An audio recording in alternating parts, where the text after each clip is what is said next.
All right, how we doing, folks? Hope everyone's doing well, doing swell. I think we got a pretty interesting show for us tonight. We can say it's the final trilogy in the crypto art drama, finally. You know, we thought we would never end, but here we are.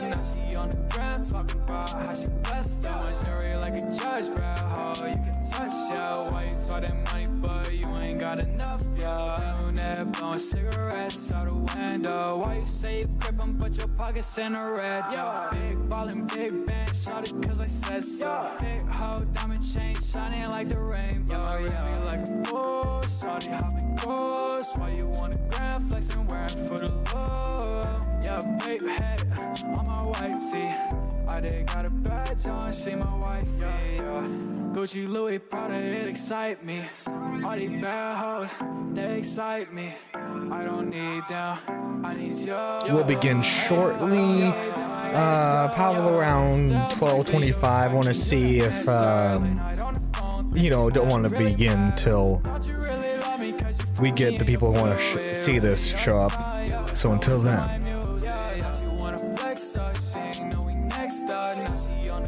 Talking about how she blessed up, jury like a judge, bro. How you can touch, yeah. Why you talk that money, but you ain't got enough, yeah. Don't you wanna flex up? She ain't know we next up. Now she on the ground talking about how she blessed up, jury like a judge, bro. How you can touch, yeah. Why you talk that money, but you ain't got enough, yeah.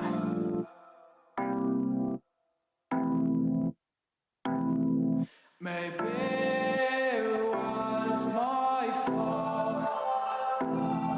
I take all the blame you put on me. It's alright, it's alright. I die.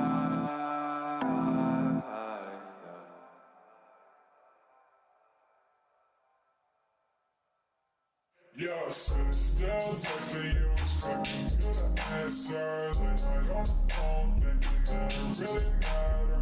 Don't you really love me, cause you for me and you do it really untired. So it's time you, yeah. Don't you wanna flex up, see next out, yeah. See on the gram, talking about how she blessed out. Jury like a judge, bro. How you can touch, yeah. Why you talk that money, but you ain't got enough, yeah.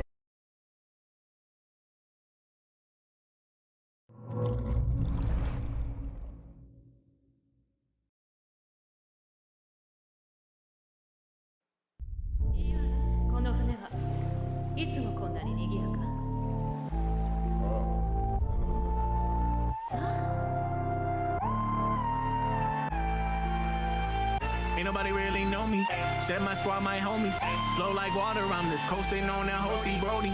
Never got time for Hosey, but I ain't never lonely. The only centerfold I gotta post it, who I'm gon' be. Inside the scroll, the road unknown, but know for sure when I get there that I won't fold, no. Everybody think I'm crazy, that my aim is a bit insane, that's what they think, I don't blame them. That's so nobody will remember your name, cause we ain't built the same. Big flames, deep flames, I'm a pin chalk, call it 3 blades. I get geeked up when I see waves, then you chopped up like the beat chase. Think I fell off to the top spot, and with me grace. Go ahead, talk while I innovate, you get cropped out when I'm in the frame. When I grip a blade like slip away, they don't bounce back, no ricochet. Get knocked out, left in a days, and the next week, not Saturday or Sunday, them in a days. We didn't grab them dinner plates, we rolling on a high seat.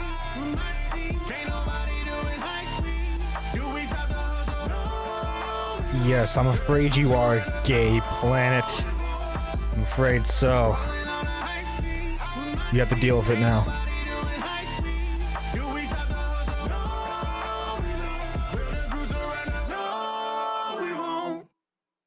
Ride with my guy on a ship with our crew, pull my calendar out, now day one and fuck you. Well, that's not true, left some slots for day twos, but you fuck up our guac, then the Glock will get pulled. Press to be the best on the set, I'm not a liar, got the Reaper on my neck, keep resetting every time of those who coming incorrect, they get their neck into a geyser, they say F you, then I F you, you get ready for the iron, man, I ride for my hitters, that don't mean we ain't got heart, gives me some killers. Man, I know, but I don't speak much on my feelings. But you know that when you needing the gorillas, that you calling on the realers. I'm a beast, way out of your reach. Tippy toe to see the top, but I'm way out of your peak. I heard you say that you're a G, that means you way out of your league. Bitch, I'm wildin' on this beat, I got you way out of your seat. So you can see when I'm rolling on the high seat with my team. Can't nobody do it like we. Do we stop the hustle? No, we don't. Will the crew surrender? No, we won't. Rolling on the high seat with my team. Can't nobody do it like we. Do we stop the hustle? No, we don't. Will the crew surrender? No, we won't. Rolling on the high seat with my team. Can't nobody do it like we. Do we stop the hustle? No, we don't. Will the crew surrender? No, we won't. All right, with that, that will be our final song. Not all planets are gay. Well, Teddy, as we've seen, that is just not true in the case of Planet for Weirdos. I think the evidence is pretty clear that Planet for Weirdos is in fact gay. But anyway, hello there, folks. Nerdy John here, and today I bring you episode 8 of Nerdy Live, broadcasting you live from the heart of the Midwest. And so, to do as short a recap as I can on this entire fucking drama, a couple months ago, it was revealed that Shannon, aka Creepshow Art, was pretending to be other people on lolcow sites and would often make fun of herself, her friends, and her viewers. In fact, she would schizo post and have an argument with herself on separate accounts. It was quite strange. However, during the height of all that, new allegations were brought up against Shannon and her husband. Now, these allegations were purely speculative until Shannon basically confirmed them herself, because not only was Emily's first video, which was 2 hours long, full of nothing but pretty much she said speculation, but somehow Creepshow's video was also filled with he said, she said speculation, but even worse. And so we have this. This is Emily's final video on this entire situation, I guess. I can see why MBO simps for CCA. Sure. But yeah. Anyway, this is going to be my first reaction to the video because the video just came out. But let's try to have some fun with it. Although, given the lovely subject matter, I don't see us having really. No, not multiplayer. I don't want multiplayer. I want theater mode. There we go. Sorry. Anyway, let's continue.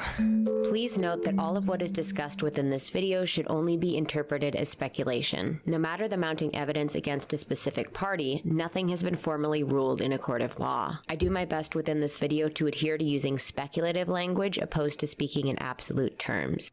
Okay, well, that's better. Off the bat, she's like, hey, you know, this is purely speculative at this point until 100% proven. Otherwise, hey, you know what? A lot better than Creepshow's video, right? If at any point I slip and speak as if something is fact when it is not pertaining to my own life as I have lived it, please Emily's getting better at those? Yeah, it seems like it. Also, please note that the vast majority of the script was written and recorded within a week of Shannon's response being released. I had made a few connections and discoveries that other creators have since made after my main recording was already finished. If I do not give credit to a piece of evidence, it's only because it was already included in the initial recording. I've made sure that any subsequent discoveries made by a third party and not by myself are properly credited within this video and within my description. What if she credits I had to make RFC? a lot of edits, That would be inclusions, and addendums because more and more information started coming to the surface. Thank you so much for your patience, and let's get into the video.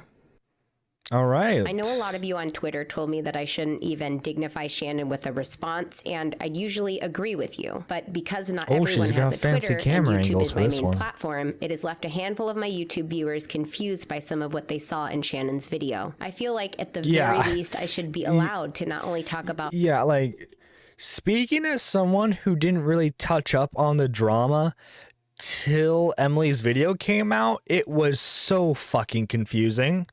Because, like, she brings up points like chinchilla tattoos and shit. Like it was like watching an Alex Jones conspiracy video, but somehow it made even less sense. Anyway, let's continue on with the video. my side and to disprove some of the more egregious examples of misrepresentation, but to also come clean about a few things and to be open and honest about my past. I think that's fair, and unlike last time, I took my time on this response. I'm not going to go over Shannon's video point by point. That would take forever, and I'm not trying to make y'all watch another 2-hour video. I just want to say my piece and not just end this chapter, but close the entire book. This shit is a novel, and it's terrible.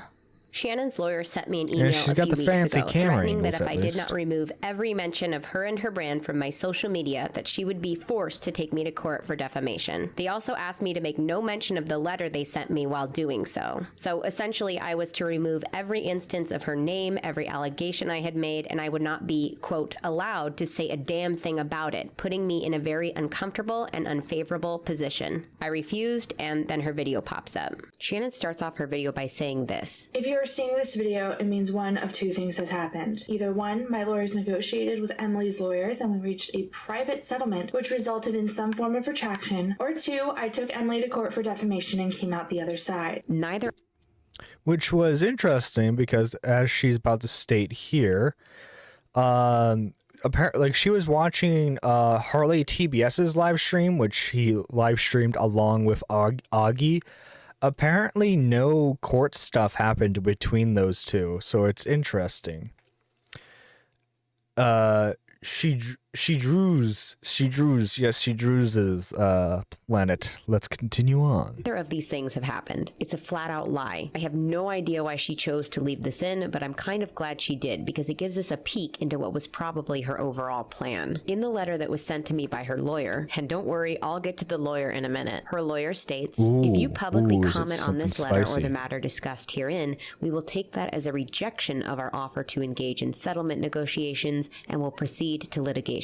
And earlier in that clip, Shannon specifically said that if you, the audience, were viewing the video, it means we either settled in or out of court, most likely meaning I would have had to abide by her original request to remove all mention of Shanthony and stop speaking about everything. So that leads me to believe Shannon wanted to get me to a place where I had to not only mysteriously delete all of my allegations, but also to zip the lip about the situation entirely, all while she eventually released that fail of a video. And I would be allowed to do shit all about it. This unnerves me greatly as it demonstrates her overall motives here. Shut me up by way of legal intimidation, then tear me down publicly and watch me squirm and fester in the hell she would have wrought. And this is only the tip of the iceberg. Shannon's lawyer, who I will not be identifying publicly, belongs to one of those law firms that specializes in things like removing negative reviews, removing unfavorable articles, and, I roughly quote, helping their clients control the narrative about their brand and business. It seems to me, just by going over their website and like their client reviews, that their main tactic to controlling the narrative is by way of sending long and threatening letters to scare people into removing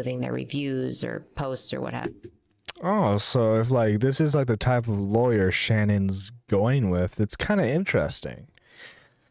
Because it seems like it's not necessarily for defamation, but just for damage control then at that point. But let's continue on. It seems like most of the time, this is all it takes. It seems like what happens is that the clients pay a flat fee to co-write a scary legal letter to their detractor. The detractor doesn't want to go to court, so they give in. I refuse to do that, and I think Shannon, now having no real recourse, because I don't think she wants to go to court either, she threw a temper tantrum and said, you know what? Fuck it. I'm taking this bitch down with me. And then she posted her Yeah, video. I This don't is further think- evidence by the leak of I her don't think original Shannon unedited would Google have the money document. This necessary unedited document for is a most legal likely battle. authentic, as it references a private transaction between Shannon and Skittles Juice, an artist she had commissioned in the Sounds like a past. scam. It really transaction does which sound like a Skittles Juice scam. publicly proves took place. I'll get more into this unedited Google document later, as it reveals several very suspicious pieces of evidence. In the letter I received, Shannon alleges that I was Is the this one like the rough solely draft? responsible for her having to abandon her YouTube channel, thus losing her primary source of income. I think most people can agree it was not my allegations alone that ruined Shannon's reputation, but the way she chose to handle them. People were already suspicious Well, about the way also, she handled the too, lolcow leaks as her Yeah, like it was mainly the lolcow leaks. Like this was just like fucking like setting the corpse on fire. And then like I guess Shannon's video would be the corpse trying to like get back up, but it can't. story, as we now know, was a complete lie. After I came forward, Shannon made a number of social media missteps, if I can even call them that I feel are much more responsible for ruining her reputation than just my allegations alone. Yes, disappearing off the face of the internet was not a good move, but she had a lot of heat coming down on her all at once, so I don't think that alone had much of an impact on her reputation as some might believe. Telling her friends not to defend her was also quite strange, but not within the realm of unbelievability because, as we've seen in the past, when a public figure is canceled, for lack of a better word, they create a kind of cone of shame that drags down everyone associated with them, especially if those people chose to defend the canceled influencer. So her asking her friends to not defend her is not that big of a deal on its own either. I think the two most damaging things that she did were, one, try and blame the lolcow leaks on a stalker spoofing her IP, which means, without even asking to see the information lolcow had to implicate her, she immediately acknowledged those posts would appear to come from her computer, without any question. And two, very quickly removing a large chunk of her old Storytime videos from public viewing, conveniently right after she I came removed forward. a good chunk of her now, videos? I believe she deliberately didn't did know that. not delete the stalker video, something she even points out in her new video, as it was something I drew direct attention to in my original allegation. I think she felt if she left it up, she'd appear more forthcoming, all while she sneakily removed a large handful of videos very shortly after my video went live, and then continued to remove more videos as the days went on. I didn't know she was Shannon claims that removing all these videos videos. had actually been privacy claimed for months beforehand, and that she had proof that she would only provide in court for some reason. Sure, maybe one or two of those videos were privacy claimed. I can buy that. But why would all these old, very specific Storytime videos have privacy claims on them? They were just her telling stories and drawing. Why would something like that be privacy claimed? Especially since Shannon used aliases and changed identifying details within these stories. And why would these videos all happen to come down within a few days of each other if the claimant had been attempting to claim them months prior? And something like that is really simple to prove. If she was able to meticulously research my entire social media existence and flash it up on screen for the world to see, then why couldn't she just have quickly flashed all the privacy claims she'd received for those specific videos? What's interesting to note is people have suggested that Shannon purposefully butchered the links to some of my videos in her description to make it appear as though I was trying to sneakily delete things. Shannon heavily implies that the vlog clips she used of me walking around, incidentally not where I lived at the time, were clips from videos that I hastily deleted right before I came forward with my original video. This is just definitely not true, and she probably knows that. I want to be clear that previously I had actually misread my Social Blade stats when replying to someone on Twitter. I had initially seen this chart of my channel's overall video view growth, not realizing that there was a much more detailed chart on a different part of my Social Blade page. And initially I was racking my brain. I'm like, what video, what 1.2 million views did I delete? And then I remembered I actually privated a video, and here's proof that I privated this video on June 1st, which is actually one whole day before the lolcow leaks even came out. And I know the timing seems kind of serendipitous, but I swear it's just one of those weird cosmic coincidences, and the video in question is wholly unrelated to this whole fucking debacle. And the reason that the view count on the video doesn't match with the negative views on my Social Blade is because you also have to account for the positive views I received that day from other videos. This video is about a girl I knew in middle school who actually dug through the trash to take out a sketch of mine and pass it off as her own. And I'm gonna be honest, the reason that I privated it was because I felt my commentary was a little bit on the mean-spirited side. And it really wasn't that bad. I'm sure the video's Not archived somewhere so you guys can go find it and watch it. But in an effort to try to be funny, I felt like I came off a little bit judgmental. And just overall, it kind of put a bad taste in my mouth. The girl in question had actually bullied me at a certain point, so I had this really negative image of her in my head. And because of that, I didn't really see her perspective or try to give her the benefit of the doubt. And I just didn't want that negative version of me on the channel, and I felt like I could do better. I'm just going to say, this is not the first time that Shannon has projected something she was allegedly guilty of onto me. Specifically in the lolcow leaks, Shannon on more than one occasion accuses me of lurking and self-posting, just as she was doing. So she wasn't just fighting with herself on lolcow, she was also purposefully posting my content to make it appear that I was using the site in order to garner views. Weird. Where have I heard that before? Oh, that's right. Shannon did that. In fact, that was why she was called out on lolcow in the first place. I also find in her unedited documents, she talks a lot about how she thinks after her video comes out, I will either try and deflect blame, play the victim, try and delete evidence, or, and this really kills me, she said that I created a false narrative so that no matter what is said, Shannon would still be the bad guy. Does any of this sound familiar? Creating a false narrative, like taking all the horrendous harassment and abuse that was done onto me and turning it into her own personal sob story, a sob story that she posted not 3 days after I briefly mentioned having a stalker on my Twitter. That made it so if I ever tried to speak out about what happened to me, people would accuse me of lying because, hey, that's the same thing that happened to Creepshow Art. This part. That does sound familiar. I feel like all that Shannon's video proves is that this woman has stalked me incessantly. God forbid for being mean on our story time. Exactly. You can't be mean, Planet. Even if that meant including embarrassing and wholly irrelevant information, a lot of which I've spoken about publicly before. Half of the, quote, evidence she supplied was from long past deleted or defunct accounts and videos, things she would have had to archive when they were first available. She took posts I made as a child, a mentally ill child that was going through constant and drastic psych medication. This was like the weirdest part of Creepshow's video was the fact that she would mention stuff that Emily did when she was like 12, and like she mentioned the fact that Emily had a crush on her teacher. Like, how does that prove you're innocent, Shannon? It didn't whatsoever, and she looked even more crazy than she did before.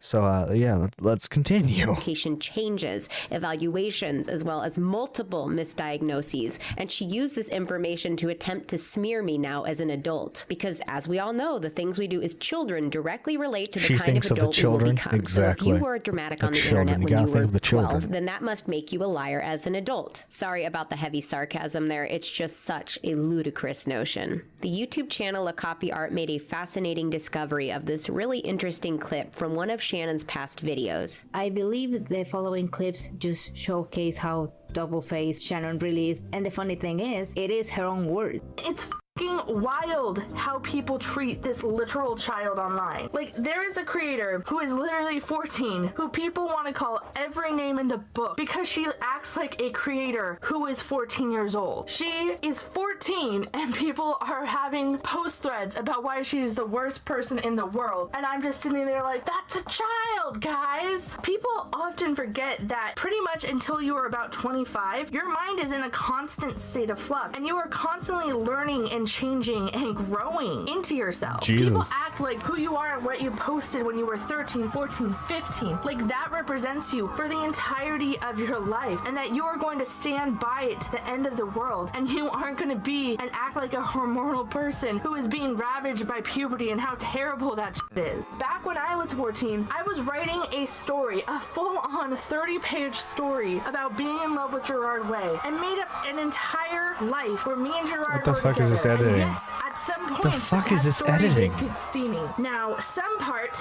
of my very stupid teenage hormone-fueled brain knew that I shouldn't share that story with the world because I would be made fun of until the cows come home. If I had made the mistake of uploading that to fanfiction.net, then that story would be used today to expose me in some way. Like my puberty fanfiction and fan art of me with an adult man that I was in love with because I was a hormone-addled teen going through puberty, that would be used to expose me as a fucking adult. So Shannon, you, in your own words, acknowledge that...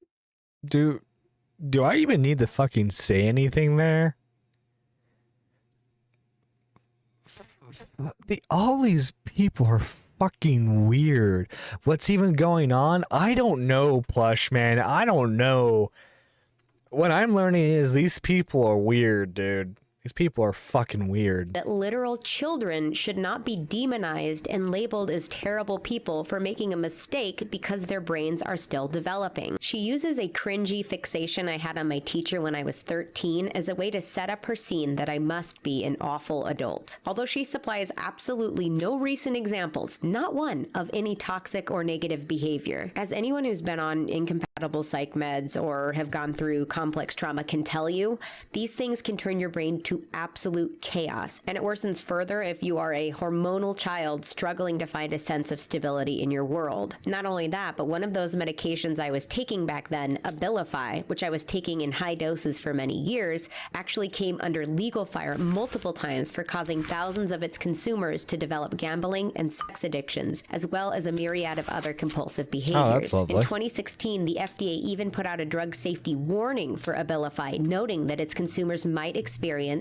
quote, uncontrollable urges to gamble, binge eat, shop, and have sex. Now try giving a high dose of that medication to a prepubescent child and see what happens. Clearly, I was already dramatic and cringy. I didn't need a medication to boost all of that. Obviously, this doesn't mean Abilify bad. It just means these side effects were very common and that Abilify obviously wasn't compatible with me because I was experiencing some of those common side effects. However, this doesn't at all excuse my behaviors because it was like Emily was at she was in Las Vegas like every night gambling away. You know, she would earn money, high stakes games, and then lose it all immediately, and then having to get it back again, and then she would binge eat, man. Anyway. was still me posting those posts, therefore I am still responsible for them, but it does give some explanation for why they happened in the first place and why, once I was off Abilify, my life gained back stability rather quickly. I was given Abilify for an initial diagnosis of depression, and I believe that my subsequent diagnosis of bipolar disorder with obsessive compulsive tendencies only came about because of the side effects I was experiencing on the Abilify. There was only about a 6 to 8 week window between being prescribed Abilify and my then psychiatrist diagnosing me with bipolar disorder. In Shannon's video, she tries to make the claim that I stated I had been using heroin since the age of 14. Emily didn't do drugs and was in fact very against drug use. She was not addicted to cocaine at 14 like she said, and she never abused drugs until after Anthony and her dated and broke up. Jesus Christ, it's even worse than I thought. I thought she said that I had claimed I used heroin since I was 13, but I guess she just throws cocaine in there because why the f not? I actually did try crack cocaine, but I was a much older teenager when I did that, and I certainly didn't say that in my video. Dude, what's how the interesting fuck is the does fact that a she is teenager get crack misremembering a cocaine? fact I don't about know. my life that I did not include in my video, but that has some kernel of truth to it. And you know what? Maybe I posted about that experience somewhere online and I'm just not remembering it. But the part that's really weird to me is that she takes this information about my life, then purposefully twists it so it sounds more extreme. Then she pretends it was something that I claimed in my original video and just talks about it as if it was fact. This leads me to believe that Shannon knows even more about me, more than what was included in the video, the Google Doc, or even the unedited Google Doc. The channel Hannah Needs TL caught Shannon doing the exact same thing, except this time when she does it, it was in reference to me being fired because an explicit video was sent to my boss. I also just want to point out a few misquotes in Anthony and Shannon's Okay, we got a T channel, boys. Situation. Brace Anthony and Shannon yourselves. say that Emily was fired because someone How sent can you a have video access of to these Emily drugs and camming. say That is not what the fuck she said. How Emily can you said have that her access to company was these sent a drugs at that compromising video of age? her. Anthony Anthony and Shannon You mean are the at ones that who age? said that that was a video of her camming. They try to say that Emily said this. They even put the word camming in quotes on screen to imply that they were directly quoting Emily talking about this. Emily stated in her video against me that someone posed as a client and sent an inappropriate video of her camming to her boss. But because she didn't start camming until 2014, a year after, we know that can't be true. But Emily literally did not say that it was a camming video. And send them a compromising video of myself. Anyway, actually in her unedited document, she brings up yet again that I had stated I was using drugs since I was 14, and then goes on to show a photograph of me when I was around 18, 19 without any track marks, using that as proof that I lied about my drug use. Yuki, Well, how first you of all, doing? Shannon, How you doing, can man? also It's going good. smoke heroin, so that We're watching the final chapter of Insanity. We're on the drug bit so far, about how supposedly Emily Artfull was on crack cocaine and heroin. It's fucking weird. Let's just throws your argument watch right this out the window, madness. and that's possibly why this unfounded claim, like many others, was scrapped from your final draft. But second of all, I never claimed I was using heroin since the age of 14. I claimed I had been abusing drugs since this time. This Sometimes is I would such abuse a either weird the way to psych meds I was censor yourself, because I prescribed, can or still more hear often it. You're just sleeping adding the aids. sound In Brandon's overlay, and it's response video, annoying. he cites an incident where I was covered in black paint and was saying I couldn't wash the darkness off. I can recall times of mental breakdowns where she'd be covered in black paint and would be trying to Can we just all agree that they're both schizo? Oh yeah, they're both schizo probably. I'm This just was because I enjoying had the taken too chaos much as a of prescribed bystander. sleeping aid in combination with another psych med I was not supposed to be taking anymore, and it caused me to hallucinate. Anthony was obviously present, initially thinking I had not taken my medication, but I eventually fessed up to him that I was in fact taking too much of it. This would have been the only inkling at the time Anthony would have had that I had been abusing drugs,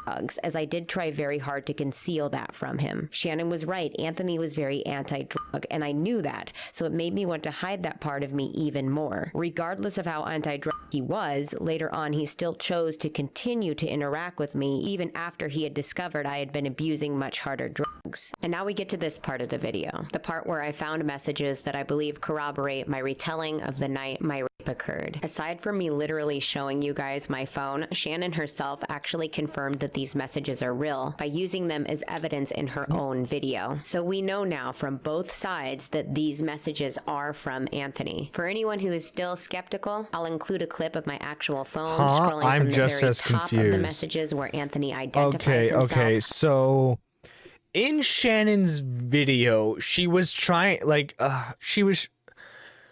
one of the things that one of the accusations that Emily made was Shannon's husband, who was Emily's boyfriend at the time, had raped her while she was high. And so Shannon spends a good part of her video trying to prove that it would have been impossible for Emily to have been on drugs, and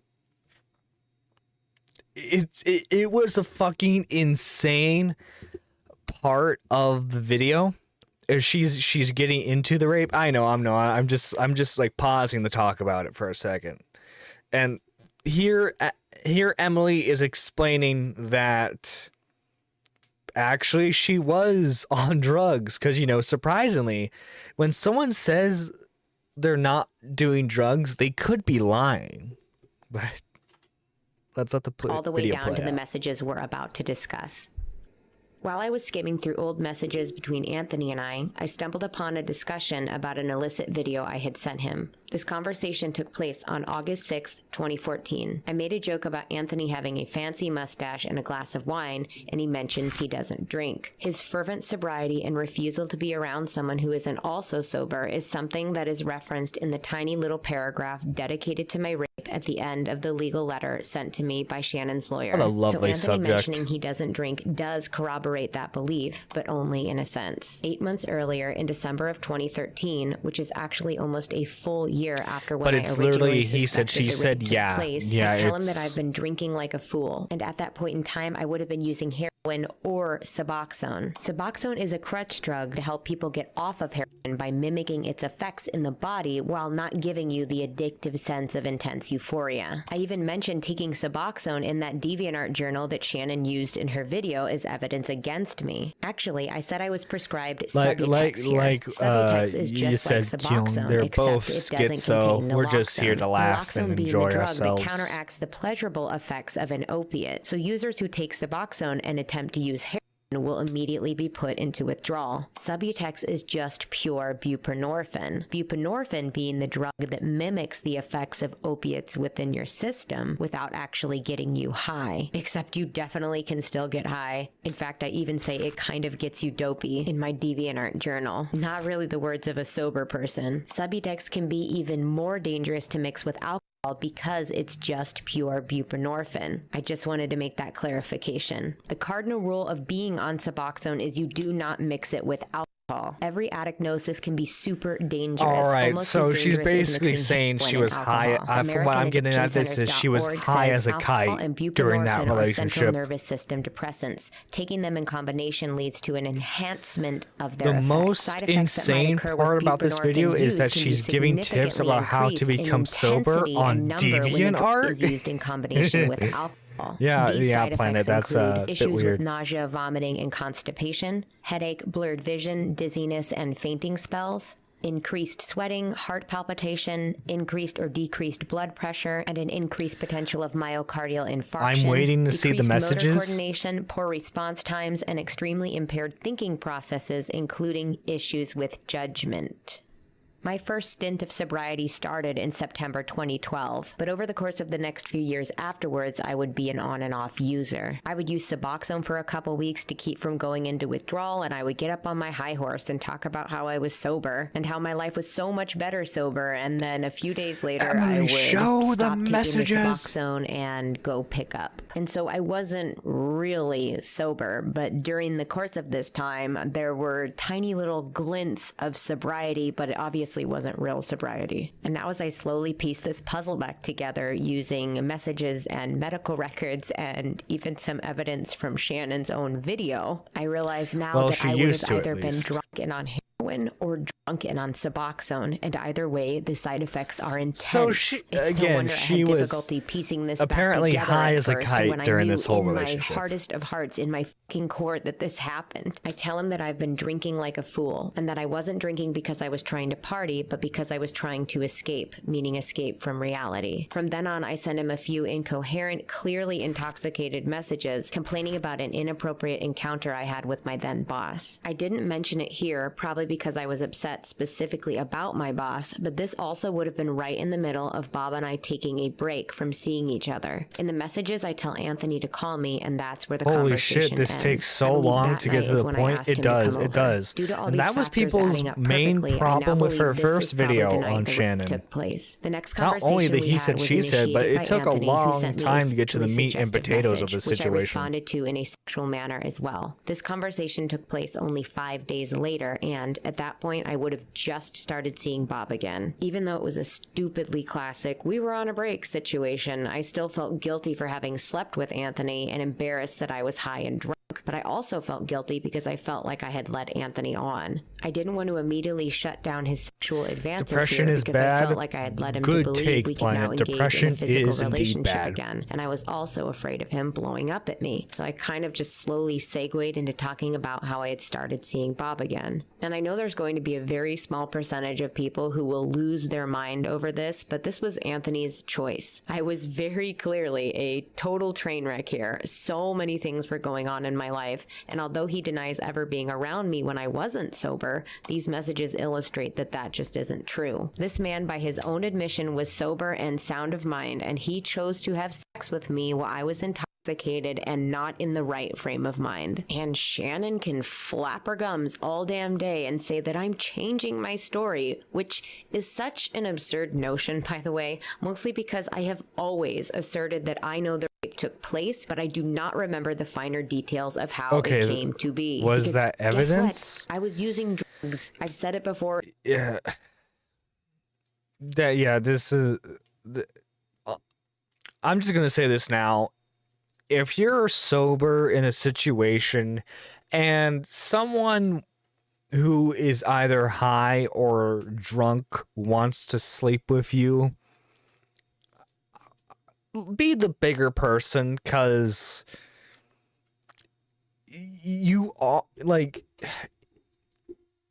because you are, in my mind anyway, taking advantage of someone because they're not in the right state of mind, really, and you as the person who is kind of taking advantage of that.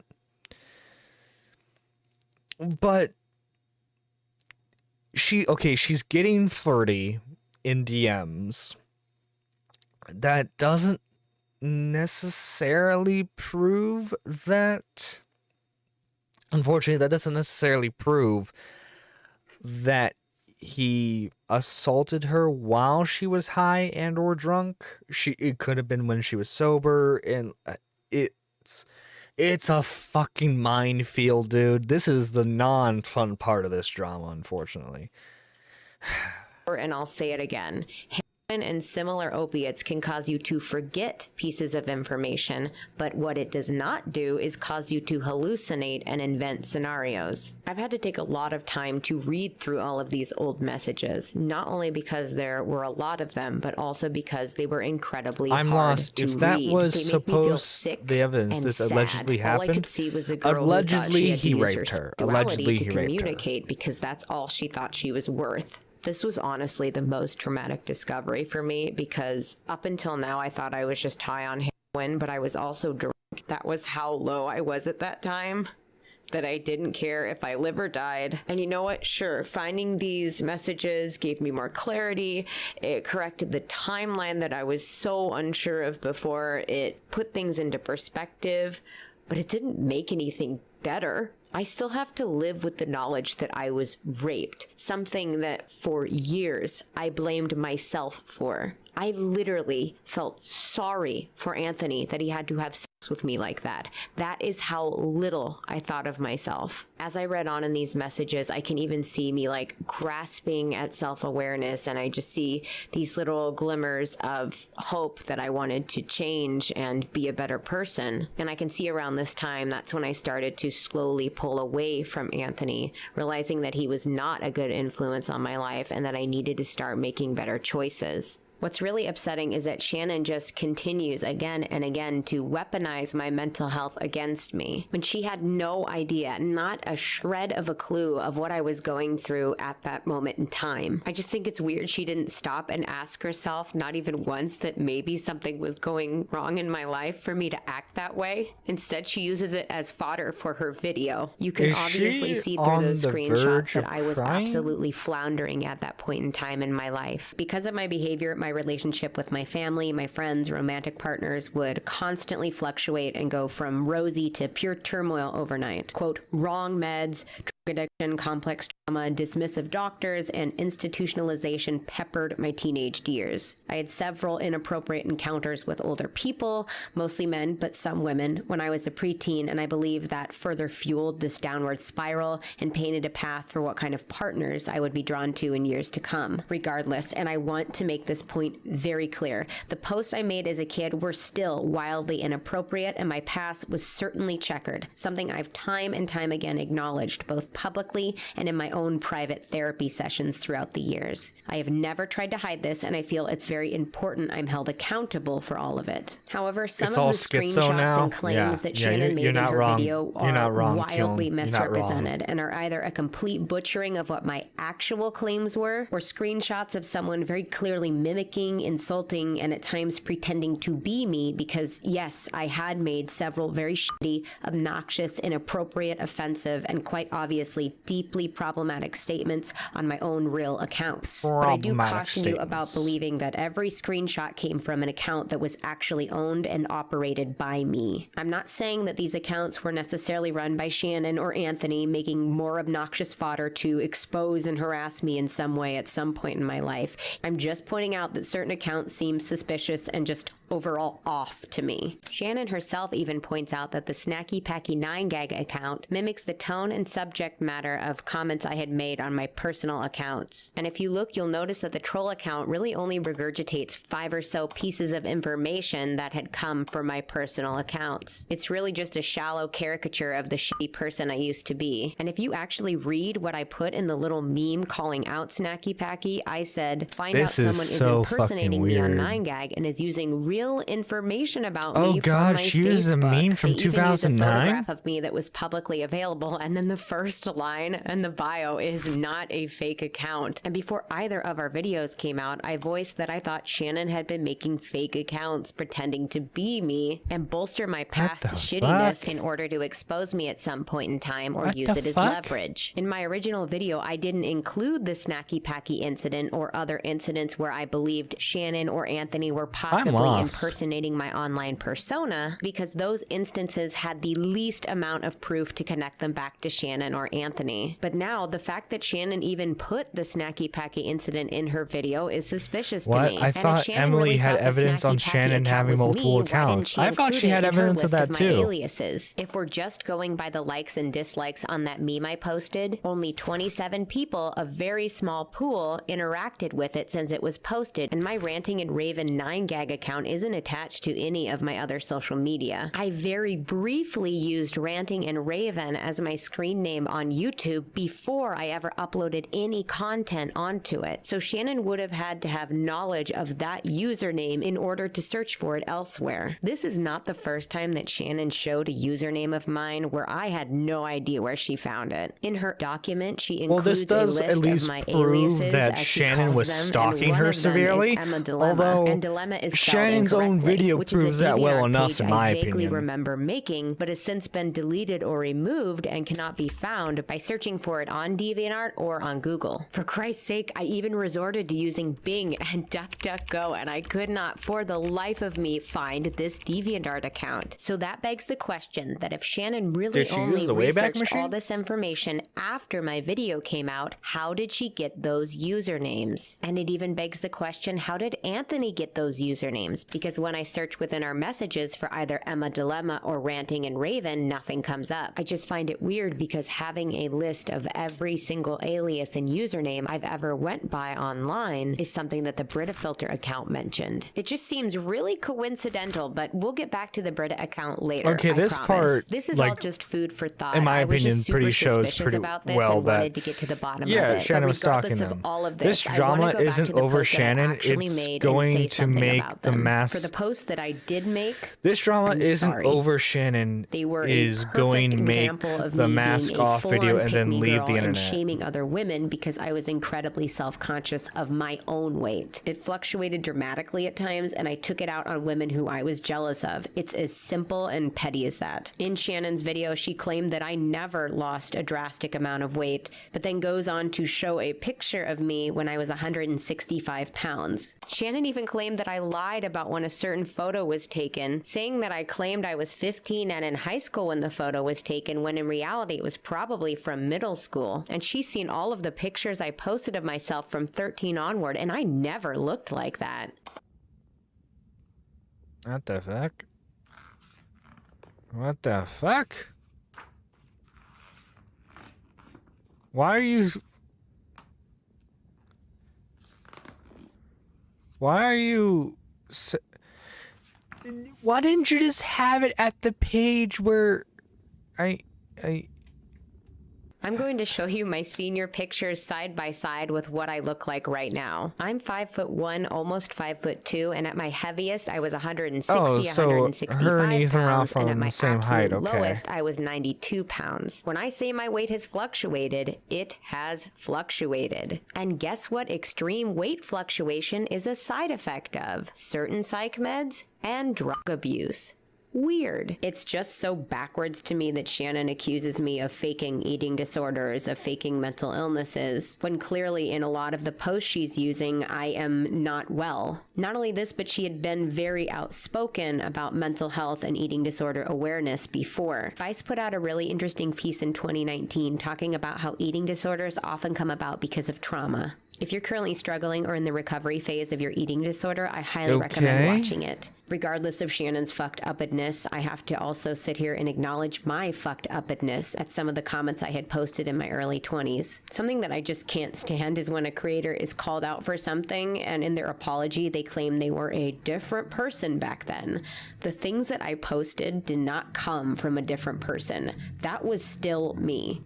I have done a lot of work to scrutinize and analyze my past actions and to try and grow and change from them. And the work isn't over. It will never be over. I'm okay being confronted with these truths because I need to see them and I need to be reminded of them to continue to make better choices, not only for myself, but for my children and the people who I surround myself with. I've struggled with my mental health and drug addiction to many different substances over the years, and because of this, I was, not surprisingly, vulnerable. I was around many toxic people, some serious criminals, some just people who wanted to take advantage of that vulnerability. I had no idea how to draw a boundary, so I let anyone who would pay me any mind into my life. Any accusations of abuse I've made in the past are not limited to only violent or sexual abuse, but also emotional abuse. It is not at all uncommon for someone in such a vulnerable position as drug addiction to be taken advantage of many times over by multiple people, especially because I had many partners from the time that I was young. Though I must point out that Shannon's claims of who I did and did not call abusive were flat out wrong, and another example of her drawing conclusions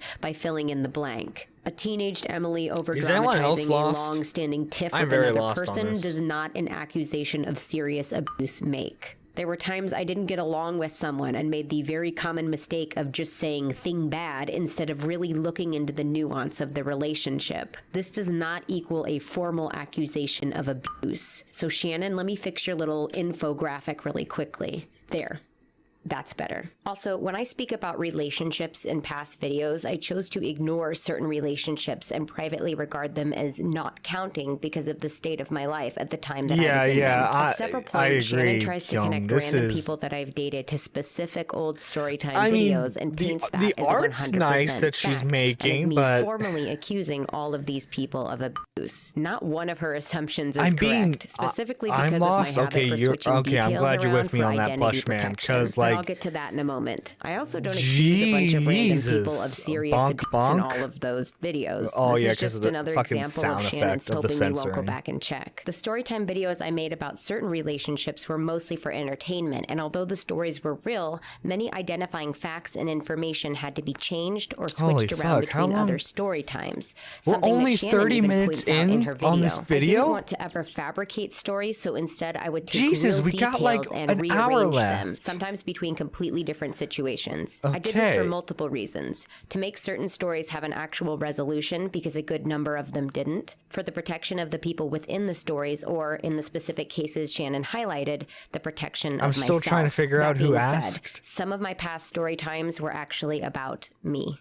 I would deliberately switch the roles around, change the details, and retell the story with me as the protagonist instead of the clumsy, embarrassing drug addict or drunk. This was not something I did on just that one video. What a coincidence. This was actually something I did a few times, which, like I said before, is something Shannon need a even whole pointed life out. story, These videos are noticeably different from my other videos because, one, she's very all over the place to on be, this one. quote, antagonist of the video, and they are clearly painted out to be the bad guy. And two, the videos are a lot more detached from emotion, mocking even. I probably would have made I feel more like this videos is a video like I'll that have had to I not watch been in like therapy. multiple I learned times I to did this get. as an unhealthy form of self-punishment, as I would often mock the, quote, antagonist in these stories. These stories, really these situations that I was in, have haunted my nightmares. I felt guilt, pain, shame, embarrassment, and intense anxiety over them. I felt like I was keeping a secret, like I needed to be Is she for on the what had verge of happened to crying me. again? So I wrote them into a script. I unloaded them. I completely detached from them. I compartmentalized them. I put them into a box. Basically, I just pretended like they weren't mine. They didn't happen to me. As Shannon has highlighted, I used to be a chronic oversharer, which is oddly in stark contrast to who I am now. Maybe I have Shannon to thank for that. The stories were very much real at their core, but the roles were also very much reversed. I want to briefly touch on a clip that Shannon presented in her video. It was a clip of me discussing a relationship I had when I was 13 with someone when they were 17. In this specific story time, I used the control reversing tactics I had discussed earlier. So I was discussing it as if I were the older party. $100, Kyung. I will skip for $100.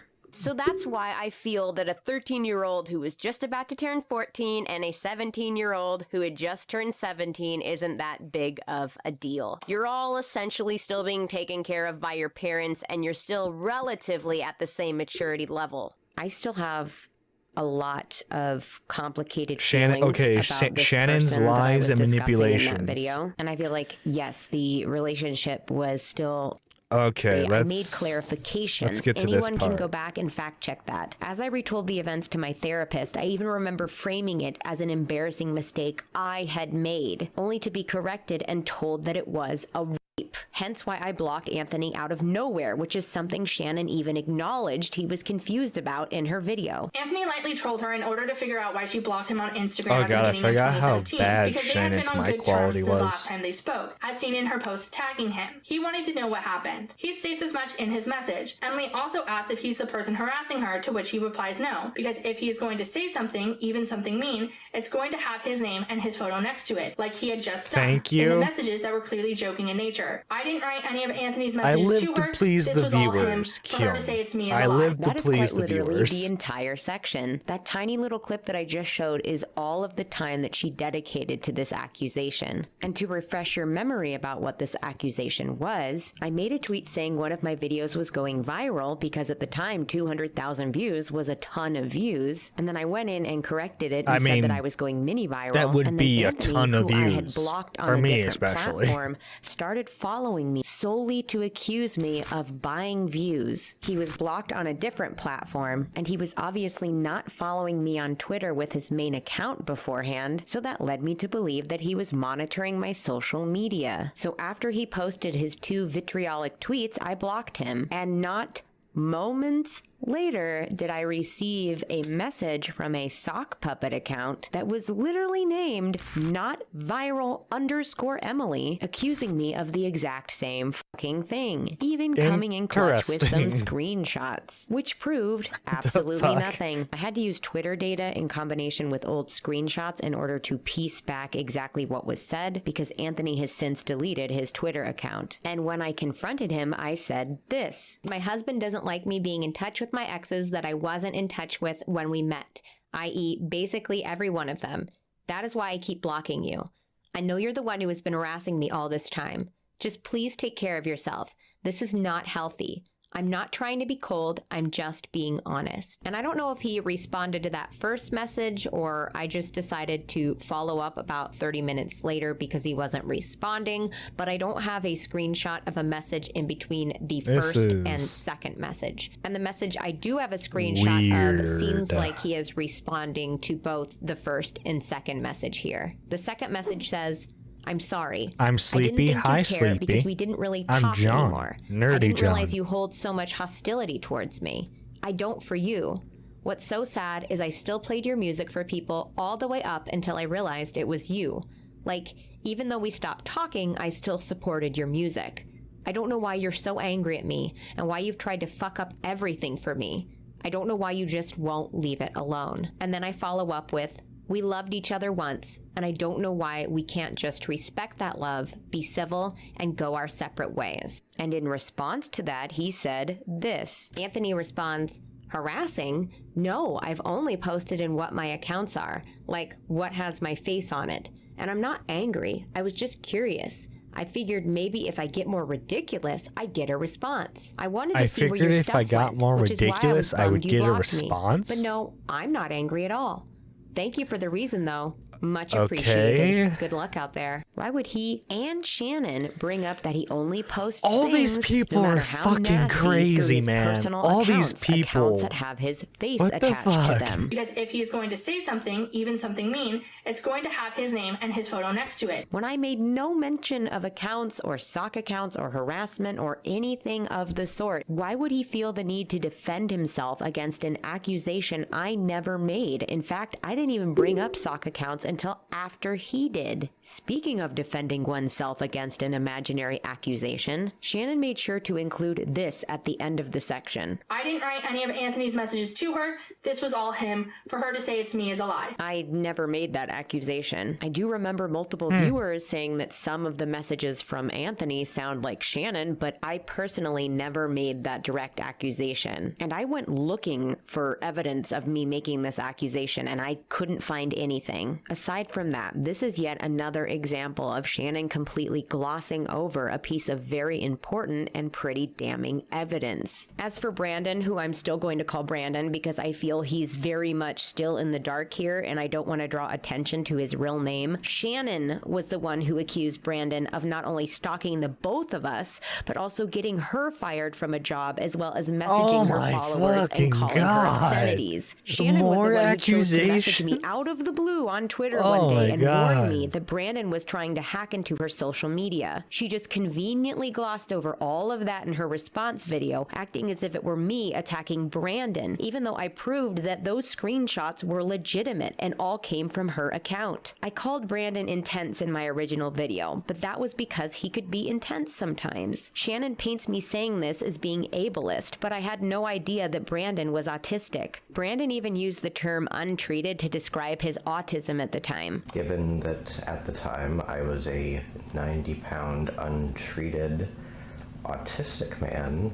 Now, obviously, you can't treat autism. You are either on the spectrum or you are not. So that leads me to believe that he meant undiagnosed. I don't even think Brandon knew he had autism at the time we knew each other. So if he didn't know, how on earth was I supposed to know? To myself and a lot of others, all of this just proves the intensity in which Shannon was monitoring my life, meticulously archiving and screenshotting every post, every contradiction, every nasty thing I did. The part that gets me is that when I showed clear a high school drama that has been given to the internet wholesale, and she chose to come down on me it got weirdly obsessive. This is like if Mean Girls continued after the movie ended. That is when she chose to torment me the most. When things were starting to get back on track for me is when her targeted harassment was at its worst, as if bettering myself was what made her angry and not necessarily my problematic past actions. She does a whole lot of talking about how she doesn't know me and how she doesn't care in her video, all while stuffing every tiny, insignificant detail about my life that has nothing to do with the general Shannon does do that a lot in her video. She does a lot of talking about how she would never take the cookie from the cookie jar, all while she has crumbs around her mouth and chocolate on her fingers. We didn't see her take and eat the cookie, and yes, the crumbs and chocolate could be from something else. Okay, this is such a weird analogy to use, literal crumbs okay. all point in one direction. It's circumstantial, but it's very Mean damning. Girls wasn't a movie, also, it was a documentary. Just because I made other accusations of stalking doesn't mean that those Maybe were you're right, separate Finn. Maybe you're instances right. of stalking, as I now know the majority of those past stalking incidents were more than likely coming from one source,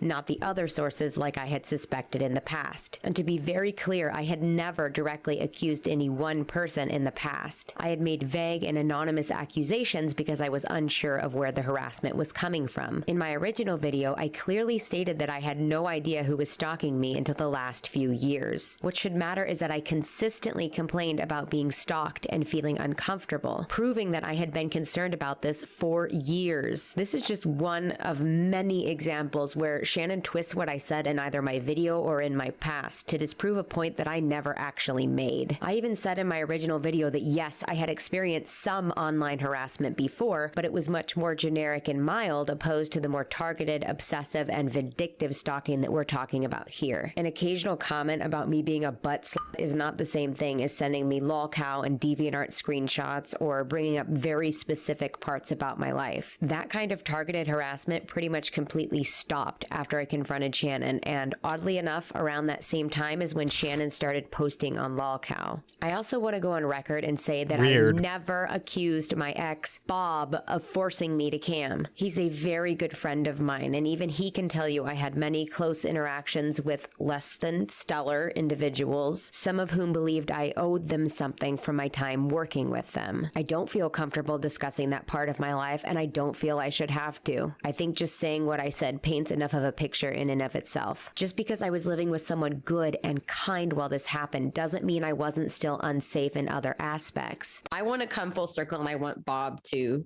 go ahead, and I've already adamantly said that Bob did not they're dragging other random people force me to do anything that I didn't want to do, ever. It's hard to convey that, right? That I'm not going to force anyone to do something like that. I wanted you to be employed, but I didn't, and I knew it was a difficult time for money, but I can't, it does hurt me that is sort of the accusation, or that was the lens that it was seen through, at least by Shannon. You did so much for her to accuse me of like claiming that you did that's what's so insulting and frustrating. What's even more insulting is she goes so far to be like, well, this couldn't be true because look, and then shows a picture of you holding my newborn, my 2-month-old baby. That doesn't prove anything. Obviously it didn't. I'm saying it. Bob is saying it. It's a disgusting and egregious accusation, but that's something we just want to clarify because you are an innocent, you're a victim in all of this. You never accused me of that either. And I think, if you compile every word that someone says, I'm sure you can find a way to use it against them, especially when it's taken out of context. And that's what I think a lot of the information is. When you force a situation, when you've tried your best to fill in the holes, if you've been following someone adamantly for years but can't see the parts that you're not privy to, then you can write any conclusion that you want and somehow justify it. The fact that Shannon came to this and many other conclusions just shows me that she knows absolutely nothing about how drug addiction and sex trafficking work. Just because I didn't post about every relapse and every criminal offense online does not negate their very existence. Same goes for when I would use hyperbole to describe one situation or another. This would not negate other bad things or relationships that would have happened to me, especially when Shannon would take certain parts wildly out of context, which she did often in her video. Just more examples of her purposefully twisting the original allegations to fit her own narrative that she can then disprove. She knows most people won't go back and check, as she so lovingly pointed out in her description, so she went ahead and moved the chess pieces when our backs were turned for 6 months, hoping no one would have the give a shit to go back and check my actual verbiage. Again, all this video further proves to me is that Shannon has done far more than just some extensive research. Most of this evidence likely comes from years and years of monitoring, scrutinizing, and obsessing. She even tried to set up a paper tiger argument in the unedited version of her Google Doc where she says that if I try to say that her having all this information about me is stalking, then I'm just playing the victim. That she was just trying to clear her name and she did extensive research in order to do so. Because look, this is all still publicly available. I think everyone agrees that this point Shannon was stalking you though. Well, okay, except for this. But she had a DeviantArt when she was 13 that she posted hypersexual cringe content on. A huge portion of Google Doc is just her trying to cover her bases by setting up a ton of these paper tiger arguments. Like if Emily claims these accounts aren't her, she's lying. Or if I was really stalking Emily, I would have made an exposed video on her by now. There's just so much defensiveness in her document. Defensiveness that I feel wouldn't be necessary if you were really innocent. In fact, a common tell for people who are guilty of an offense is that they immediately start to explain why it couldn't have been them, opposed to vehemently denying it right out. Shannon deploys this "it couldn't have been me, see" tactic not only throughout her video, but also after I first accused her of stalking me. However, the way she denies them is that of a guilty person trying to act innocent. Her behavior in the conversation is very incriminating from a criminal psychology standpoint. The fact that Shannon attempts to solidify her innocence so hard by writing mounds of paragraphs as to why it couldn't possibly be her, and giving countless reasons as to why there's Everyone's no a way fucking we do that to you, schizo in and then this. going off on tangents about her stalker. Creepshow's responses are long-winded, I don't think anyone drawn-out, other than the explanatory. people Something like the guilty observing does this when whole placed in an mess interrogation room by the police. are Guilty saying, people will I seek think approval from interrogators in order to a good feel like they're portion not of the being people seen who are as heavily suspicious, involved in and this in order to seek that approval. are In fucking order to do that, they will schizo continuously insane say things people. and give details that are not entirely necessary. They will talk about things that really don't mean anything. Another action I find unusual is how in Shannon's unedited Google Doc, she goes into great detail about a very small, specific account that was re-uploading the audio of my old videos. She talks about how she knew this account existed before, and because she's such a good person, she tried reporting this account several times. Oddly enough, this exact same account is actually linked in one of her suspected lolcow posts, and this was the account that multiple sock puppets were trying to get me to notice. This is almost as strange as the fact that every detail Shannon chose to fixate on in her video is almost exactly all the same stuff that the Brita Filter account claimed that their 15-year-old brother was fixated on, like the bathtub video and accusing me of buying subscribers, and that they were actually the ones that got me fired from the optical shop. This And is let's not fucking forget that weird. Brita Filter even mentioned a video that I had only ever sent to Anthony, and they have a list of pretty much every screen name I've ever had. You know, the gang's all here, really. I realize that two people can have the same information,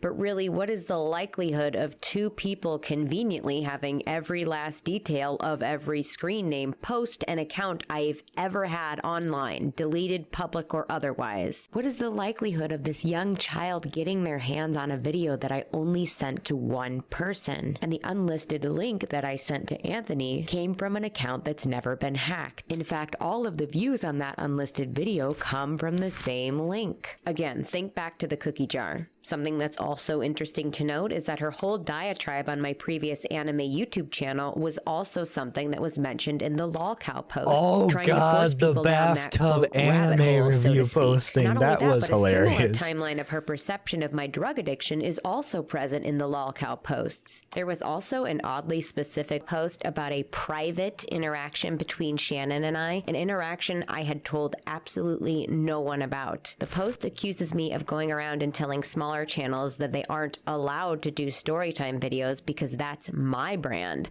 when in reality, back when both Shannon and I were very small channels, she had copied the exact name of my series, Sketchbook Storytime, and started passing it off as her own. I sent her a very polite DM asking if she could possibly change the name of her series because I had come up with it for my channel. This targeted harassment on lolcow is identical to the kind of targeted, let's dig into this woman's past and mock her for it kind of harassment I had started to receive all those years ago. This goes so much deeper than just your generic trolling. All of this wildly coincidental information just further proves to me that the lolcow leaks were most likely authentic. Shannon claims that the Brita Filter account not only reached out to her with all this information on me, but also to Hopeless Peaches, which Peaches herself outright said was a complete lie. In the conversation I had with Shannon in 2018, she claimed that the Brita account was a malicious stalker, even though Brita was supposed to be a throwaway account made by the stalker's sibling, which is another bizarre inconsistency. She also claimed that they had deleted their account, which we know not to be true. In order for what Shannon has said to be true, the 15-year-old stalker would have also had to have an account called Brita Filter. They would have had to message Shannon on that account, then delete their account. Then afterwards, the sibling would have stumbled across all the evidence of stalking, and then they would create a burner account, also naming it Brita Filter, and then they reached out to me, which doesn't make sense to me because if I were the older sibling in this situation and I saw that my younger sibling was harassing someone by the name of Brita Filter, I wouldn't think to then name my burner account, the account that I'm going to use to reach out to this person, Brita Filter. I feel for like a lot of Shannon's story and her defense, you really have to suspend your disbelief for all of these inconsistencies and coincidences. And the things that do make a little bit of sense, she's being dishonest embarrassed about. An even more frustrating example of this, where Shannon not only twists something that I said to fit her narrative, but she's also using Anthony's word as gospel truth to disprove something that, again, I never actually said. Shannon quotes me as saying that I was close with Anthony's step-grandma, and that I said we had bonded over the course of Anthony and I's relationship, and then throws a screenshot up on the screen and keeps it pushing. She then says that Anthony's grandfather was actually dating someone completely different when Anthony and I were together, and that I never met Anthony's step-grandmother, that I'm just completely fabricating this ultra-close relationship. She then goes on to imply that I faked the screenshot of the message I had sent to Anthony's step-grandmother, alerting her to the harassment all those years ago, because they asked her and she said she had received no such message. She also said that I must have been lying because Anthony's step-grandmother did not have a Facebook at the time. But then she confirms that the message might have been real by saying Emily took it upon herself to send them what she thought was personal private information of his in order to hurt him. I have no idea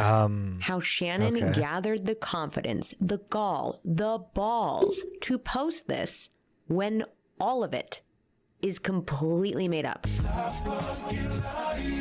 And not only that, but you just have to go back and watch my video to see that it's completely made up. The only part of it that was true was, yes, Anthony's grandfather did not get with this woman until after Anthony and I had broken up. But I never stated anything to the contrary. Remember, Anthony and I had a friends with benefits relationship long after we broke up. So I was in his life when his grandfather was seeing this woman. I was in his life when they moved into her home. I was in that house on multiple occasions. I spoke to her on multiple occasions. I even spoke to her brother, whose room was situated right next to Anthony's, on multiple occasions. Shannon, I ask you this. How would I have been able to record those two songs, Autumn's Moment and Stardust, with Anthony in his little recording booth, which was located in the closet of his room in this woman's house, without having been to the house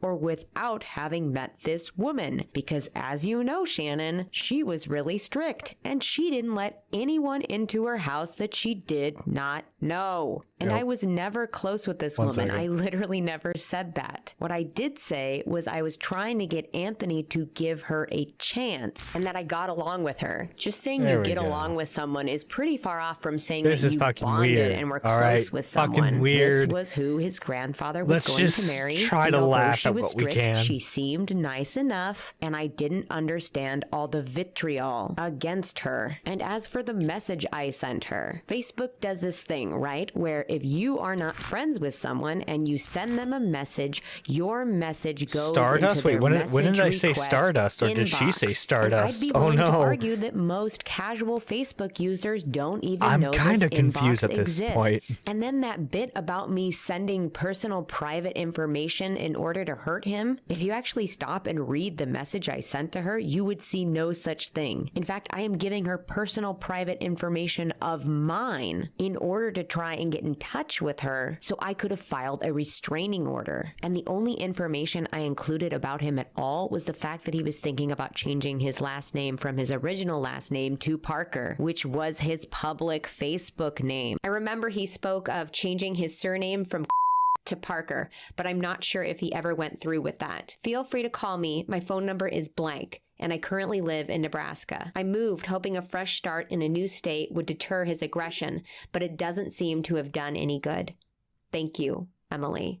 And because his step-grandma and I weren't friends on Facebook, I believe she never saw this message.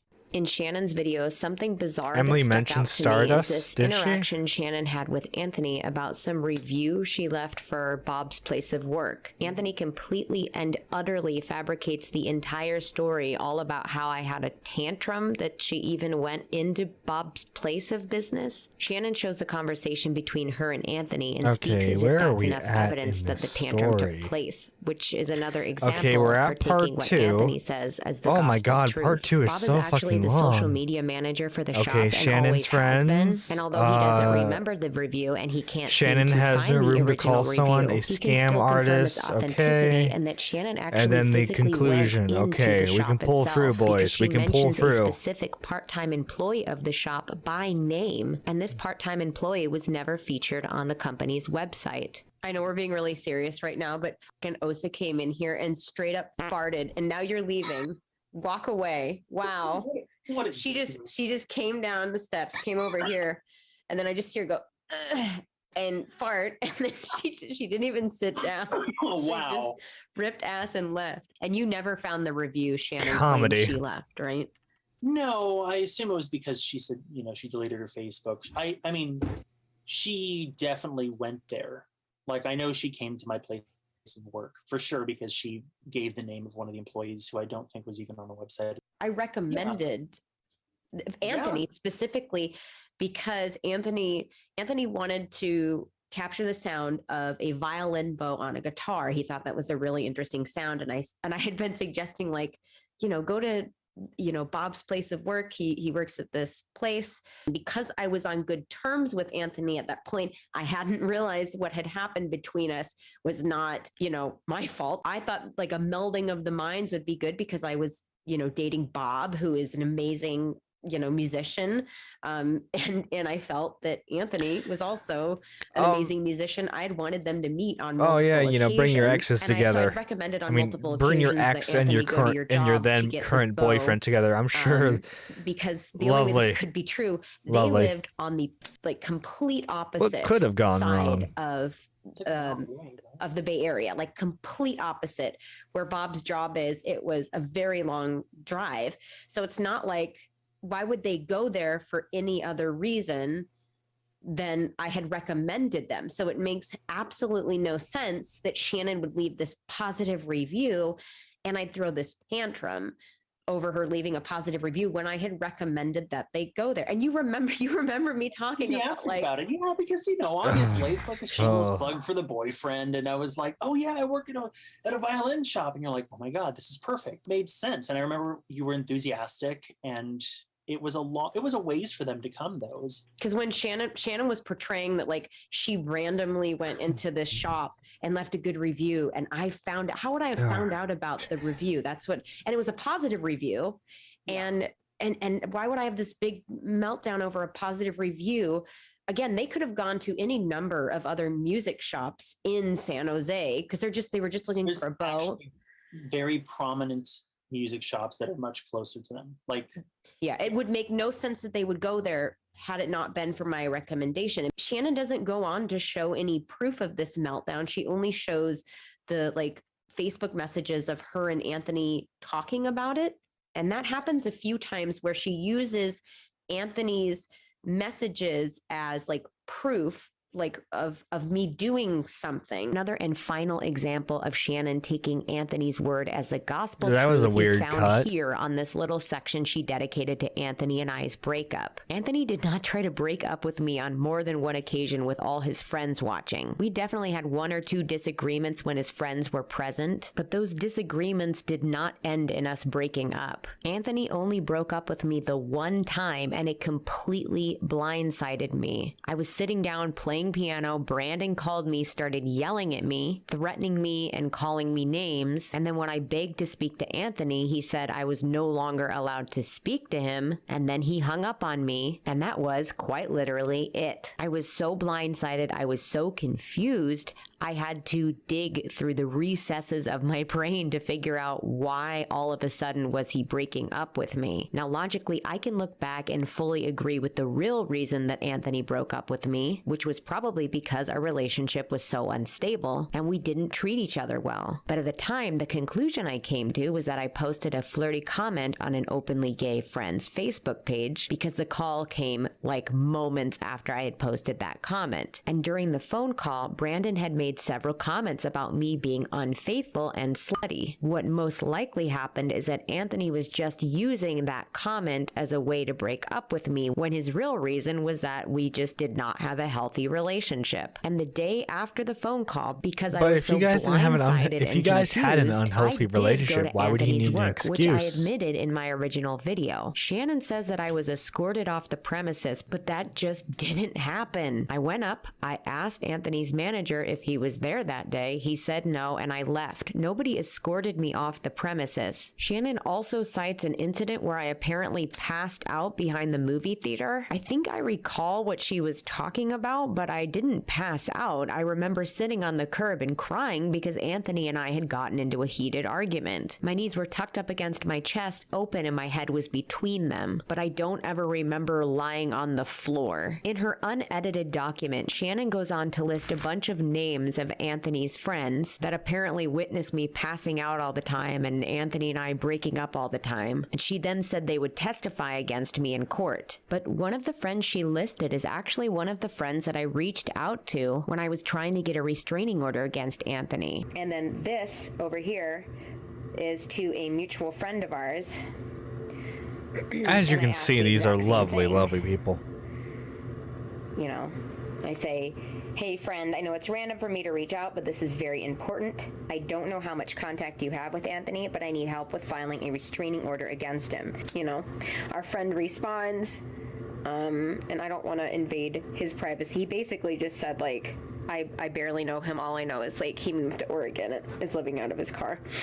And I'm so sorry this Why is is happening the to you. audio Our friend was mono? really kind and nice. It said he believes that men should be held accountable for their shitty actions. So I sent our friend this July 26, 2018. And this person is still my friend on Facebook, even after I sent him that message. We're so still if he really Facebook thinks I'm friends. crazy and is going to testify against me in court, don't you think he would have just ignored that message or at the very least unadded me from Facebook? Shannon even goes on to say that she has, I don't know, meaning maybe they interviewed multiple eyewitnesses to my erratic behavior, including former coworkers, bosses, and mutual friends. I'm sorry, but I have a really hard time believing any of that, mostly because I don't know what eyewitnesses she would even be talking about. I've never had any kind of meltdown at any job I've ever had, and aside from that one instance that Brandon had referenced where I had the black paint on me, I don't recall any other significant mental breakdown that had a bunch of eyewitnesses. The vast majority of Anthony and I's disagreements were in private. So and the something only other happened. big Yeah, blow-up that something Anthony and I would happened, have I had guess. actually happened in the parking lot of a Denny's, and it was just Anthony and I. I The parking genuinely lot believe of that a Shannon Denny's. has absolutely no eyewitnesses. She is just All right. completely fabricating that to try and intimidate me. And the reason I think this is because she knows I have multiple people who have witnessed her behavior and are willing to testify against her in court if it ever came down to it. So she wants to feel like she has some big trump card, so she says she has all these eyewitnesses. I also think she's creating stories based off of things that I posted online and other real life things that happened between Anthony and I. Like the one time I did show up to Bryce's house unannounced was when I had the black paint on me, but it was completely unrelated to the breakup. I was just having a mental breakdown because I took too many drugs. She also just casually mentions that apparently I sexually harassed a bunch of women when Anthony and I were together, and that she contacted these apparent victims. I think she's making up this story because she has that clip of me talking about my age gap relationship, so it makes it more believable that I could have sexually harassed women, especially if you have no idea about the real context behind the video. Not only did I not sexually harass anyone, but let alone any women, because I was a jealous bitch. We didn't hang out with any women. Are you fucking kidding me, Shannon? You can't have eyewitnesses to something that never fucking happened. I wasn't harassing anyone. I'm jealous of women.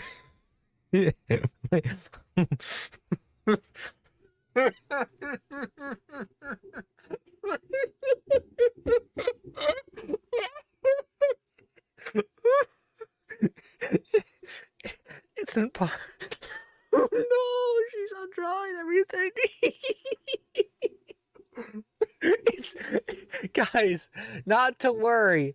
It's impossible for her to sexually harass lesbians and bisexual women because she would have been jealous.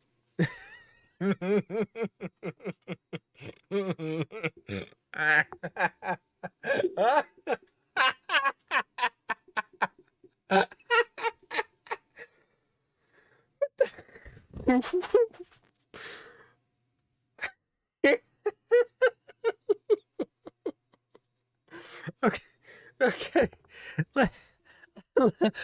Let's continue onwards.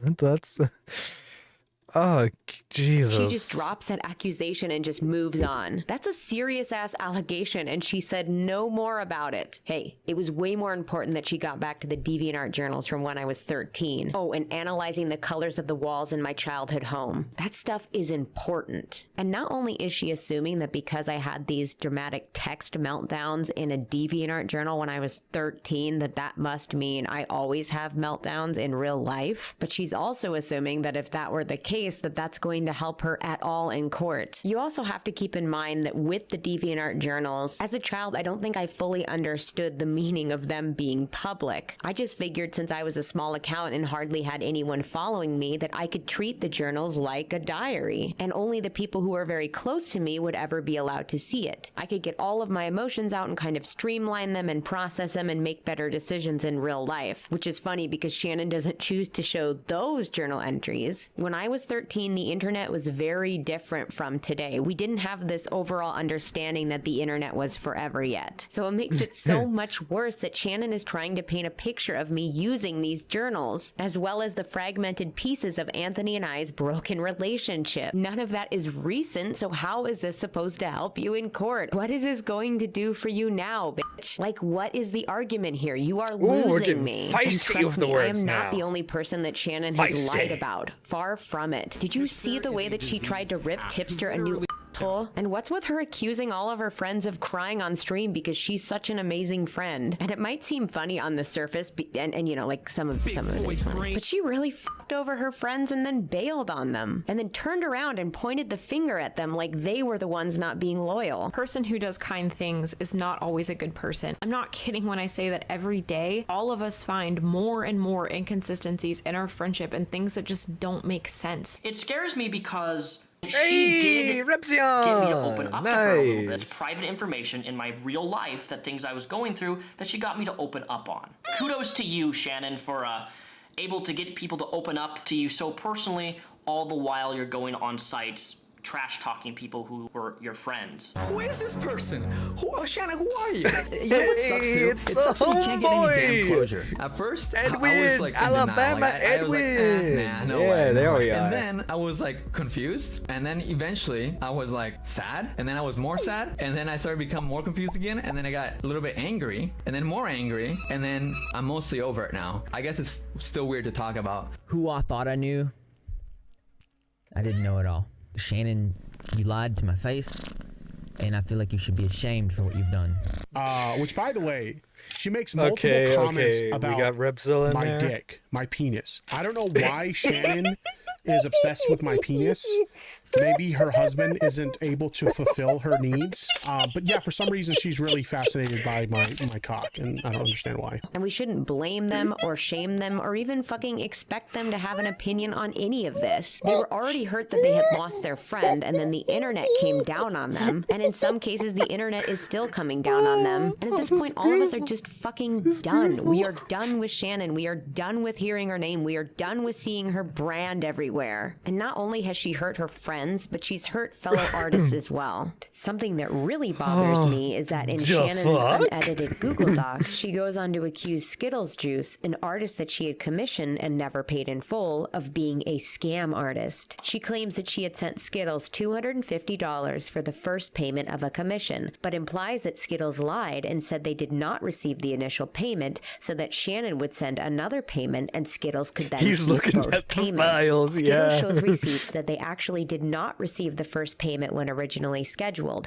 and that Shannon not only acknowledged this, but also said she had sent the payment to another artist by accident. Shannon then sent over the $250. Skittles completed the commission, but then Shannon disappeared before Skittles could collect the second payment of $250, as the commission was priced at $500 total. It's laughable that Shannon is trying to call Skittles Juice, an incredibly talented and reputable artist, a scam artist, when she herself allegedly scammed one of her viewers out of $400. And to be fair, this is completely unrelated to any claims made against me specifically, but this person came to me with valid evidence, and I believe they have a right to be heard, especially after Shannon tried to call another artist a scam artist. This ex-fan, who I'm going to call M, had reached out to Shannon wanting to support her channel in some way. Shannon and M agreed that M would send Shannon $400, and Shannon would do a speed paint of M's character in one of her videos, as well as give M and their passion project a shout out. Shannon posted a video, but only gave M a shout out and did not fulfill the rest of the agreement. The creator of this project is incredibly passionate about it and has put some of her own life savings, actually most of her life savings, into it. But I'm going to include links below so you can follow their Twitter for updates, see exclusive scenes first, and get a link to their Indiegogo campaign, which is trying to raise more funds so they can afford to put finishing touches on the movie and make it the best it can be. Like I said, the creator of this project poured her life savings into this, which amounts to over These people are fucking weird, man. Going into this These people are fucking M very weird. gently reminded Shannon of the speed paint at a later date,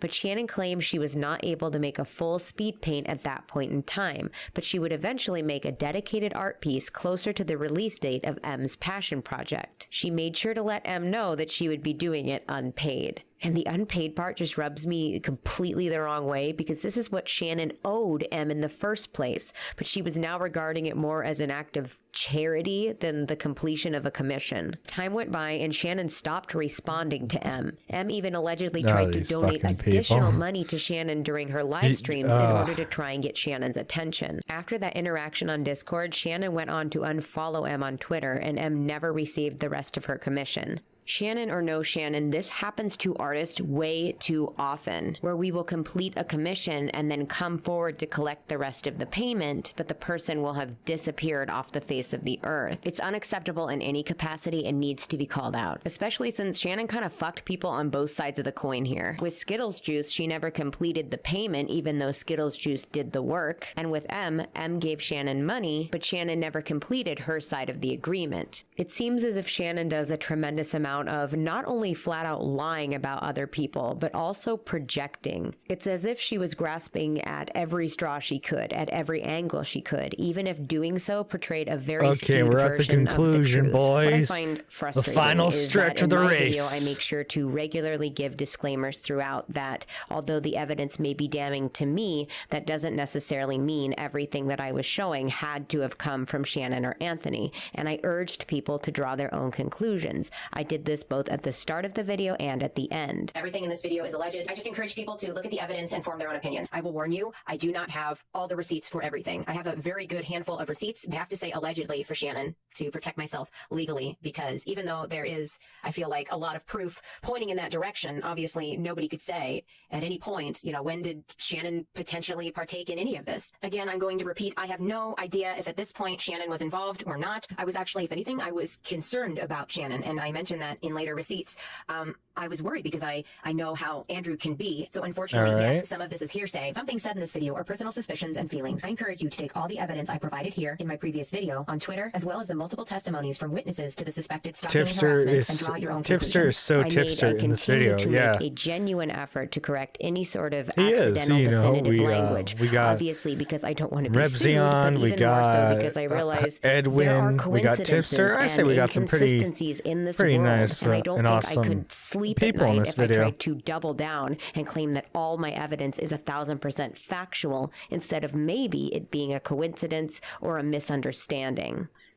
Shannon does none of this. She creates a very disjointed mosaic of my life using social media fragments as her medium. Where there are gaps, inconsistencies, or misunderstandings, instead of giving even a shred of leeway in my direction, she finds another random, unrelated social media fragment and tries to force the piece to fit the portrait she wants you to see. As they say, there are 3 sides to every story: my side, your side, and the truth. And I'd be foolish if I didn't acknowledge that. Also, I realize the quote goes on to be like, and no one is lying, memories serve everyone differently, or some bullshit like that. But in this case, someone is pretty maliciously lying, at least at some points. But we can't have an unbridled, rage-filled character assassination Google document without a little bit of lying, right guys? But seriously, I'm doing my best to be fully transparent and acknowledge the many mistakes that I've made. I also am fully willing to admit that some of the harassment I have received over the years may not have come from Shannon or Anthony, and there were a few times I was definitely reaching. Though in my video, I stand by the fact that I chose to include the most damning evidence to me,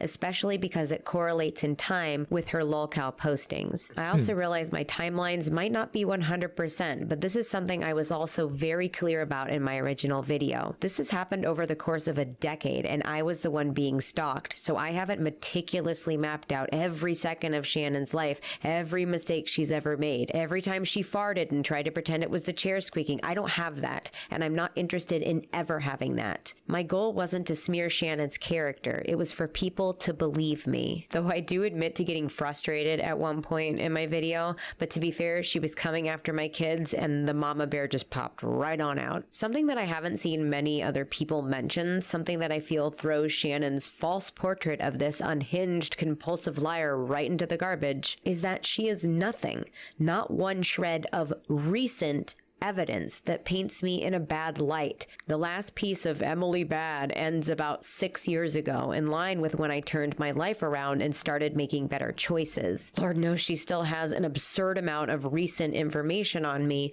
but none of it she was able to use because none of it makes me look bad. And I'm not trying to say that I'm perfect and that I haven't made a mistake in 6 years, because I have fumbled and fallen plenty of times since then. What I'm saying is I've done and continue to do the work. I've analyzed my past actions. I've mulled over the hurtful things I've said and done, and I've tried to be better. So Shannon, if you want to sue me, then sue me. If you want to spend months, possibly years, fighting it out in court, spending thousands of dollars that we, you, me, and our families don't have, then go ahead. Bury us in legal fees. Drag this drama on. Remember, Creepshow was homeless at I don't one point. care. I want to be done with this. I want to be done with you. I want to detach you from me like a barnacle from a ship. I've come forward. I've said what I need to say. That's all that matters to me now. All I know is that now you've put all of this out on the table, you have nothing left to hurt me with. I could be living in a shoebox, and I would find a way to be okay because of the people that love me. That is all What a that powerful matters. statement. I'm done with this whole shit show, and I'm ready just And to return so am to I, my regular baby. life. This is the last time I'm going to talk about this on my channel. God, I For hope anyone so. who's worried, I have done an extensive amount of work to relocate and other, unfortunately, drastic things to hide my identity and whereabouts. I have just overall gone above and beyond to protect myself and keep my family safe. I want to thank every single one of you for supporting me, asking questions, being objective, and overall for being genuinely kind people. Your kindness and support has taken me so far, and I would not be able to do this if it weren't for all of you. Thank you from the bottom of my heart. Thank you guys so much for watching, and don't forget to stay out of trouble. See you guys later. All right, fucking Christ, that video is done. Jesus, man. Fucking hell. Fucking hell. That was ay. Look, obviously, the video itself didn't really need to be made. I think it's quite obvious at this point that the evidence against Shannon has been at least proven to be, yeah, you're a fucking schizo, you know. So ultimately, I don't really think the video is necessary, but at the same time, you know, Emily felt like she needed to clarify things, and she clarified things in her own special way. What a mess. Am I right? Am I right, boys? Is it just a mess? Yeah, I agree with you, actually, Planet. And you know, guys, you know, quite frankly, I have no more fucks to give on this issue.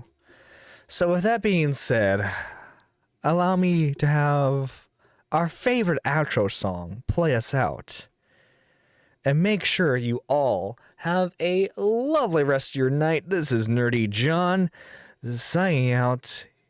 Have a good one.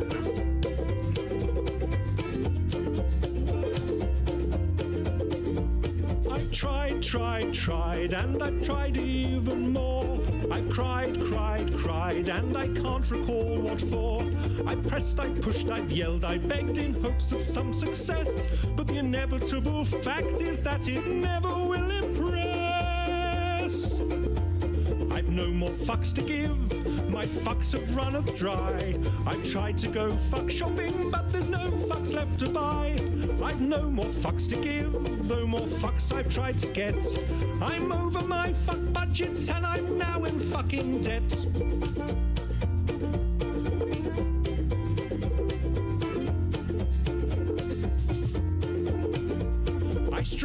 I strive to get everything done. I've played by all the rules, but I've very rarely won. I've smiled, I've charmed, I've wooed and laughed, alas to no avail. I've run round like a moron to unequivocally fail. I've no more fucks to give, my fuck fuse has just blown. I've been hunting for my fucks all day, but they've upped and fucked off home. I've no more fucks to give, my fuck rations are depleted. I've rallied my fuck army, but it's been fucking defeated. The effort has just not been worth the time or the expense. I've exhausted all my energy for minimal recompense. The distinct lack of acknowledgement has now begun to gall, and I've come to realize that I don't give a fuck at all.